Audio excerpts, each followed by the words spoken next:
Hi friends, welcome to my channel. இங்கே பாருங்கள், 4 முட்டை எடுத்து வெள்ளைக்கரு மட்டும் எடுத்து அது ஒரு கனமான பாத்திரத்தில் தண்ணி கீழே வச்சு அது மேலே மூடி வச்சு வேக வச்சு எடுத்துக்கிறேன். 2 வெங்காயம் நல்ல பொடியாக நறுக்கி எடுத்து வச்சுக்கிட்டேன். குடமிளகா ஒரே ஒரு குடமிளகாவே அதையும் சின்னதாக பொடியாக நறுக்கி எடுத்து வச்சுக்கிட்டேன். அதுக்கப்புறம் இஞ்சி பூண்டு பேஸ்ட்டு ஒரு 2 ஸ்பூனு, 2 வரமிளகா, முட்டை அவிக்க வச்சது ரெடியாகி கட் பண்ணி எடுத்து வச்சுக்கிட்டேன். அடுத்தது ஒரு கடாயில் எண்ணெய் ஊற்றி 2 ஸ்பூன் எண்ணெய் ஊற்றி கடுகு பொரிஞ்சு எடுத்தோன்னே கருவேப்பிலை, இஞ்சி பூண்டு பேஸ்ட்டு நல்லா போட்டு வதக்கி எடுத்துக்கிட்டேன். அதுக்கப்புறம் 2 வரமிளகாவும் போட்டு நல்லா வதக்கி எடுத்து வச்சுக்கலாம். நம்ம ஆனியனை நல்லா பொன்னிறமாக வதக்கணும். இந்த ஆனியன் தான் நல்லா டேஸ்ட் கொடுக்கும். பாருங்கள், நெக்ஸ்ட்டு ஆனியன் போட்டுக்கலாம். அதை நல்லா மிக்ஸ் பண்ணி நல்லா பொன்னிறமாக வதக்குறோம்.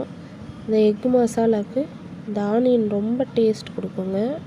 அதனால தான் ஆனியன் கொஞ்சம் நிறையாவே சேர்த்துக்கிட்டோம். நல்லா இது பொன்னிறமானோடனே கேப்சிகம் போட்டுட்டோம். கேப்சிகம் ரொம்ப வேக வேணாம், இது அரை வேக்காடாக இருந்தால் போதும், ரொம்ப நல்லாயிருக்கும். தேவையானா நீங்கள் கொஞ்சம் தண்ணி தெளித்து அதை வேக வச்சு எடுத்துக்கோங்க.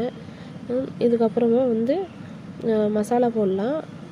ஒரு அரை ஸ்பூனு கரம் மசாலா, 1 ஸ்பூன் சீரகம், 1.5 ஸ்பூனு குழம்பு மசாலா போட்டுக்கிட்டேன்.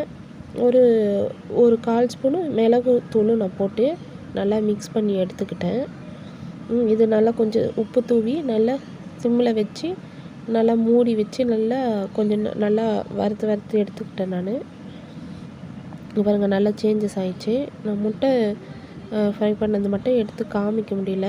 அது நான் 2 ஸ்பூன் போட்டு நான் கட் பண்ண முட்டையை எடுத்து லைட்டாக ரோஸ்ட் பண்ணி எடுத்துக்கிட்டேன். அவ்வளோதாங்க.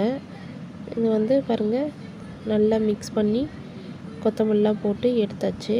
ரொம்ப டேஸ்ட்டாக இருக்கும். அப்படியே சாப்பிட்லாம், சப்பாத்திக்கு வச்சு சாப்பிட்லாம்.